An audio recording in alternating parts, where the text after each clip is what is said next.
Film की शुरुआत में एक बेकरी और उसकी पत्नी को दिखाया जाता है जो अपनी बेकरी चला रहे हैं। उनके पास अभी तक कोई बच्चा नहीं था, इस वजह से दोनों काफी उदास और परेशान रहते हैं। फिर एक रात उनके घर एक चुड़ैल आती है। बेकरी उससे कहता है, तुम खाने के लिए आई होगी, लेकिन मेरे पास खाने के लिए कुछ नहीं है। चुड़ैल कहती है, मैं खाने के लिए नहीं बल्कि तुम्हें कुछ बताने आई हूँ। बहुत साल पहले जब तुम बहुत छोटे थे, तुम्हारी माँ का बच्चा होने वाला था, यानी तुम्हारा कोई भाई बहन, और उनका दिल सिर्फ सब्जियां खाने का ही करता था। और फिर एक रात तुम्हारे पिता मेरे बाग से सब्जियां चुराने आए। अगर मैं चाहती तो अपने जादू से उन्हें मूर्तियों में या किसी चीज में बदल सकती थी, लेकिन मैंने ऐसा नहीं किया। मैंने सिर्फ तुम्हारे पिता को इतना कहा कि जब भी तुम्हारा कोई बच्चा होगा तो उसे मैं ले लूंगी। ये सुनकर तुम्हारे पिता वहाँ से भागने लगे, लेकिन जाते जाते वो मेरे बाग से जादुई बीज ले गए जो मेरी माँ ने मुझे दिए थे, और कहा था कि इन बीजों का ख्याल रखना, अगर ये गुम हुए तो तुम्हें सजा मिलेगी। फिर जैसे ही तुम्हारे पिता बीजों को लेकर दीवार पर चढ़े, आसमान में बिजली चमकी, और जैसा मेरी माँ ने कहा था मुझे सजा मिली, यानी बहुत भयानक रूप में बदल गई, और आज मैं चुड़ैल बन चुकी हूँ और ऐसी दिखती हूँ। अब इस बात से मुझे बहुत गुस्सा आया। मैं तुम्हारे पिता से बदला लेना चाहती थी, इसलिए जब तुम्हारी बहन पैदा हुई तो मैंने उसे चुराया और साथ ही उन्हें एक बदुआ दी कि कभी तुम्हारे घर में कोई बच्चा न हो, ताकि तुम्हारी नस्ल आगे न बढ़े,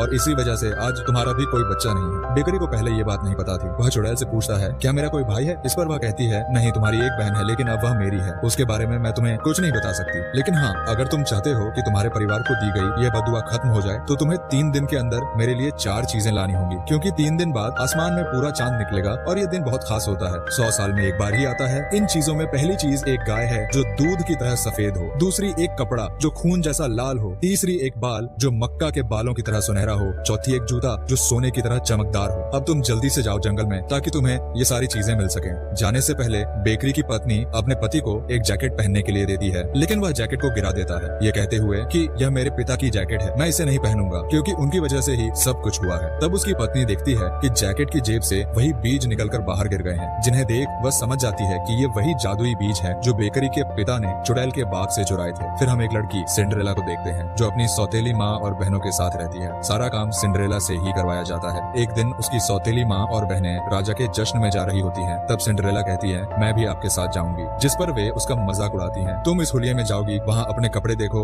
अपने जूते देखो, सब मजाक बनाएंगे, तुम पर हंसेंगे। फिर उसकी माँ जानबूझकर वहाँ दाल बिखेर देती है और कहती है, इसे उठाओ, पहले अपना काम करो फिर आ जाना। उनके जाने के बाद सिंड्रेला अपनी माँ की कब्र पर जाती है जो जंगल में थी। यहाँ सिंड्रेला ने एक पौधा लगाया था जो आज उसके आंसुओं की वजह से काफी बड़ा हो चुका था, क्योंकि वह बहुत दुखी थी और रो रही थी। यहाँ वह आंखें बंद करके कहती है, आज मैं कुछ मांगना चाहती हूँ। तभी उसे पेड़ पर अपनी माँ की आत्मा दिखती है जो कहती है, मेरी बेटी, आज तुम जो चाहो मांग सकती हो। और फिर अगले ही पल सिंड्रेला के कपड़े बदलने लगते हैं। उसके शरीर पर बहुत ही खूबसूरत गोल्डन रंग का लिबास आ जाता है और साथ ही पैरों में बहुत ही प्यारे सुनहरी जूते भी। इधर जंगल में बेकरी इन 4 चीजों को ढूंढ रहा होता है। तभी उसे एक बच्ची दिखती है जिसने अपने फ्रॉक पर एक कोर पहना था जिसका रंग खून जैसा लाल था। तभी यहाँ चुड़ैल आ जाती है। बेकरी उसे कहता है, ये सारी चीजें तुम खुद क्यों नहीं